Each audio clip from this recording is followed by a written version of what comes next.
आप सभी बच्चों को बहुत बहुत नमस्कार। आज एक बहुत ही इम्पोर्टेंट टॉपिक मध्यकालीन भारत का है, उस पर हम चर्चा करेंगे और उस टॉपिक का नाम है हुमायूं का मकबरा। जैसा कि मेरे स्क्रीन पर आप देख रहे हैं, तो इस हुमायूं के मकबरे के ऊपर हम लोग थोड़ा सा चर्चा करें। तो यहाँ पर हुमायूं के मकबरे के ऊपर अगर बात करते हैं तो थोड़ा सा चीज़ों को समझा जाए। इस तरह से हुमायूं का मकबरा, पहली तो बात है कि कहाँ पर है, तो दिल्ली में है। एक क्वेश्चन पहला ही यही बन गया कि जो हुमायूं का मकबरा है, तो ये हुमायूं का मकबरा कहाँ पर है। तो हुमायूं का मकबरा इस तरह से हम लोग जान गए कि ये पहला स्थिति इसकी कहाँ है, तो दिल्ली। चलिए, सबसे बड़ी बात है कि अकबर के शासनकाल में, यानी अकबर के शासनकाल की ये पहली इमारत है। यानी हम यहाँ पर कह सकते हैं कि अकबर के शासनकाल की पहली इमारत। तो अकबर के शासनकाल की ये पहली इमारत है, ये भी आपसे पूछा जा सकता है। यहाँ पर क्वेश्चन बनेगा कि इसका निर्माण कौन करवा रहा है। तो बेगा बेगम, यानी हुमायूं की पत्नी है बेगा बेगम। यानी एक प्रकार से इसका जो निर्माण जो करवा रहा है उसका नाम है बेगा बेगम। इनको हाजी बेगम भी कहा जाता है, क्योंकि हज की यात्रा पर गई थी, इसीलिए इसे हाजी बेगम भी कहते हैं।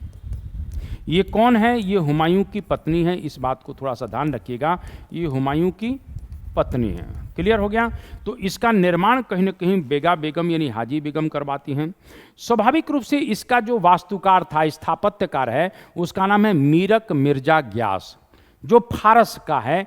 तो यहाँ पर अगर बात करते हैं कि इसका स्थापत्यकार कौन है, तो स्थापत्यकार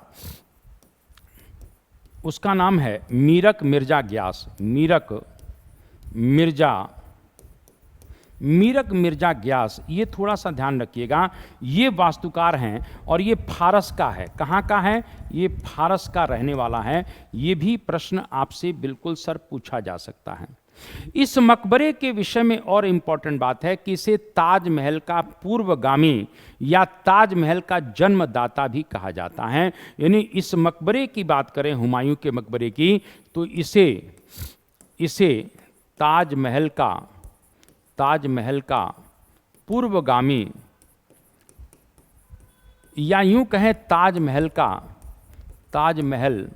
का जन्मदाता, यानी कहीं न कहीं ताजमहल का पूर्वगामी या ताजमहल का जन्मदाता इस मकबरे को कहा जाता है। ये भी प्रश्न आपसे बिल्कुल पूछा जाएगा। क्लियर है बच्चे?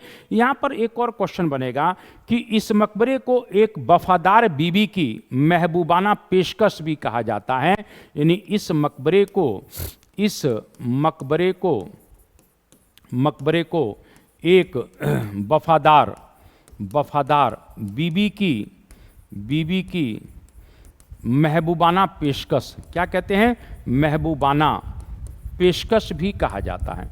तो यहाँ पर थोड़ा सा ध्यान रखना, एक वफादार बीबी की महबूबाना पेशकश किसे कहते हैं? हुमायूं के मकबरे को कहते हैं। ये भी प्रश्न आपसे पूछा जा सकता है। यह मकबरा चार बाग पद्धति पर निर्मित है। यानी मुगल काल में पहली इमारत जो चार बाग पद्धति पर निर्मित थी, ये थोड़ा सा ध्यान रखना। यानी मुगल काल की पहली इमारत जो चार बाग पद्धति पर निर्मित है। किस पर निर्मित है? तो चार बाग पद्धति पर निर्मित है। ये मुगल काल की पहली इमारत है। चार बाग पद्धति को लाने वाले बाबर थे, ध्यान रख लेना। लेकिन पहली इमारत मुगल काल की जो है वो एक प्रकार से ये मकबरा है। ये भी आपसे पूछा जा सकता है।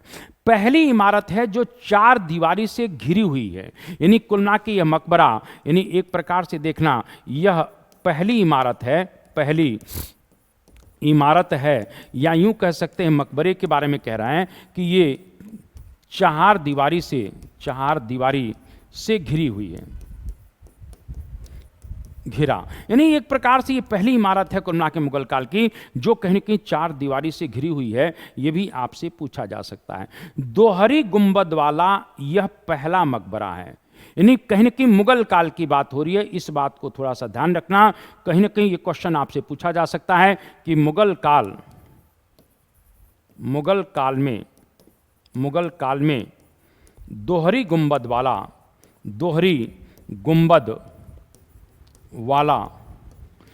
गुंबद वाला यह पहला मकबरा है। यह पहला मकबरा है। यानी कहीं न कहीं मुगल काल की बात करते हैं तो दोहरी गुंबद वाला यह पहला मकबरा है। और यह गुंबद, थोड़ा सा ध्यान रखना, इस प्रकार से जो है ये जो गुंबद है ना, ये गुंबद एक प्रकार से फारसी आर्किटेक्ट का प्रभाव होता है। ये क्वेश्चन ध्यान रखना। इस प्रकार से हम कह सकते हैं ये दोहरी गुंबद वाला मुगल काल की पहली इमारत है। और मैंने अभी कहा इस प्रकार से जो है ये जो गुंबद है, यह गुंबद फारसी प्रभाव का प्रतीक है। यानी कभी भी ये बात आप ध्यान रखिएगा, जो गुंबद है वो फारसी प्रभाव का है। अब यहाँ पर एक क्वेश्चन बनेगा, आपने सिकंदर लोदी के मकबरे को सुना होगा। सिकंदर लोदी की बात करें तो सिकंदर लोदी में सबसे पहले दोहरी गुंबद का प्रयोग किया गया है। यानी दोहरी गुंबद की बात करें तो हम सल्तनत काल में देखते हैं कि सबसे पहले सिकंदर लोदी के मकबरे में देखते हैं।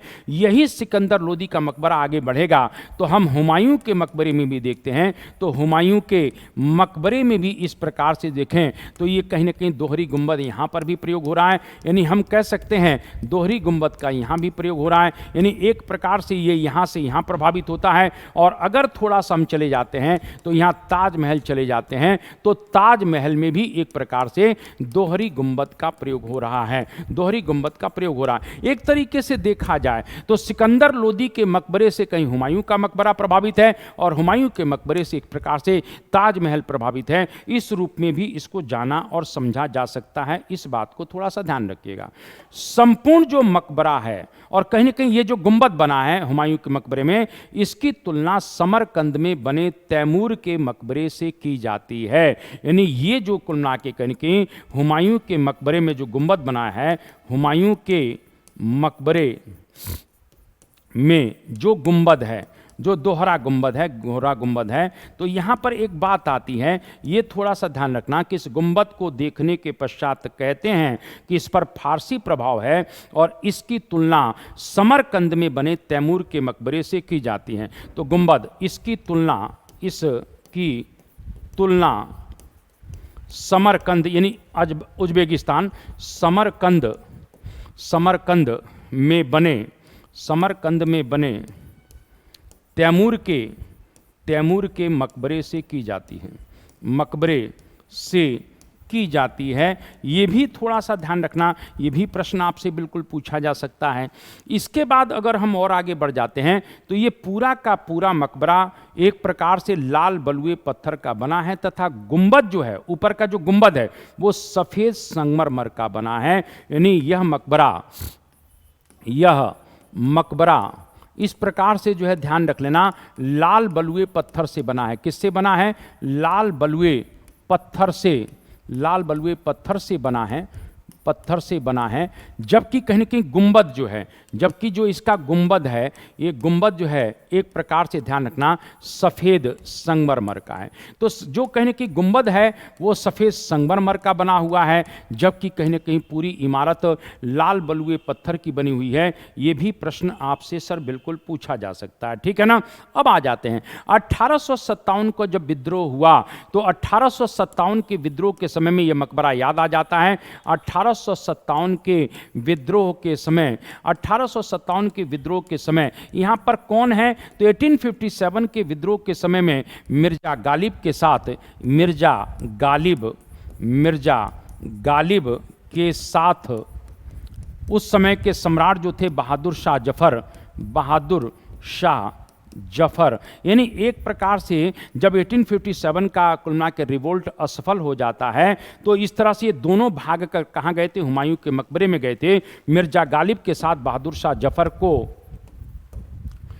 को इसी मकबरे से गिरफ्तार किया गया। यानी हुमायूं के मकबरे से ही इन दोनों को गिरफ्तार किया जाता है। ये भी आपसे सर बिल्कुल पूछा जा सकता है।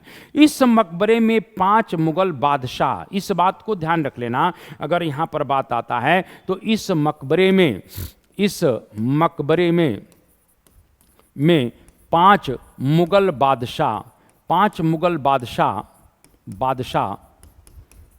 5 मुगल बादशाह दफनाए गए हैं। यानी इस मकबरे में कुल मिला के 5 मुगल बादशाह कहीं ना कहीं ध्यान रख लेना दफनाए जा रहे हैं। ये भी आपसे पूछा जाएगा। तो इसमें एक हुमायूं तो है ही, ये हुमायूं का मकबरा तो है, तो हुमायूं का मकबरा तो है ही। कुल मिला के हुमायूं को छोड़कर यानी एक प्रकार से कह सकते हैं इस मकबरे में 5 मुगल बादशाह, यानी एक प्रकार से 5 मुगल बादशाह का मतलब है हुमायूं को छोड़कर, क्योंकि हुमायूं का तो मकबरा ही बना है। तो कुल मिला के कहीं हुमायूं के साथ और कौन कौन है हुमायूं को छोड़कर, तो इसमें कुल मिला के ध्यान रखना जहांदार शाह का नाम आता है, जहांदार शाह का नाम आता है। इसमें फर्रुखसियर का नाम आता है। किसका नाम आता है? तो फर्रुखसियर का नाम आता है। तो यहाँ पर हुमायूं को छोड़कर जहांदार शाह, फर्रुखसियर, रफ़ीउद्दर्जात, रफ़ीउद्दौला और आलमगीर द्वितीय। तो यहाँ पर उद्दर्जात, इसी प्रकार से रफ़ीउद्दौला और कहीं न कहीं आलमगीर सेकंड, ये 5 लोगों को करुणा के यहीं पर कहीं न कहीं एक प्रकार से इनकी कब्र बनी हुई है। यानी इसी मकबरे के अहाते में ये 5 मुगल सम्राट भी कहीं न कहीं दफनाए गए हैं। ये थोड़ा सा ध्यान रखिएगा। यहीं पर यानी इसी मकबरे में, यानी हुमायूं के मकबरे में ही दारा शिकोह को भी दफनाया गया था। तो यहाँ दारा शिकोह को भी दफनाया गया है। यहीं पर कुल मिला के ध्यान रखना बेगा बेगम की भी कब्र बनी हुई है। यानी दारा शिकोह के साथ साथ यहाँ पर बेगा बेगम भी की कब्र है। इसी प्रकार से हमीदा बानो की भी कब्र है, हमीदा बानो बेगम की भी कब्र है। इसी में हुमायूं की छोटी बेगम यानी इन सब की कब्र भी यहीं पर है। यानी इन लोगों की भी कब्र यहीं पर देखने को मिलती है, मैं ये कहना चाहता हूँ। इस प्रकार से देखा जाए तो मुगल वंश के ज़्यादातर लोगों को हुमायूं के मकबरे में ही दफनाया गया है। यहाँ इतनी कब्रें हैं कि हुमायूं का मकबरा तैमूर वंश का शमशान गृह कहलाता है। इस प्रकार से ध्यान रख लेना। इस तरीके से हम कह सकते हैं कि इस हुमायूं के मकबरे में इतनी कब्र हैं कि इसे तैमूर वंश का, क्योंकि मुगल कौन थे? तैमूर वंश के थे। तो तैमूर वंश का शमशान गृह कहा जाता है। क्या कहा जाता है? तो तैमूर वंश का शमशान गृह कहा जाता है। इस बात को थोड़ा सा ध्यान रखिएगा। तो ये हुमायूं के मकबरे में बहुत इंपॉर्टेंट जानकारी थी, शमशान गृह कहा जाता है। ये बहुत इंपॉर्टेंट जानकारी थी। मेरा ये कहने का मतलब है कि इस प्रकार की छोटी छोटी चीज़ें जो मैं ला रहा हूँ, प्लीज़ आप लोगों ज़्यादा से ज़्यादा देखें, शेयर करें, चैनल को सब्सक्राइब करें। जय हिंद, जय भारत, वंदे मातरम।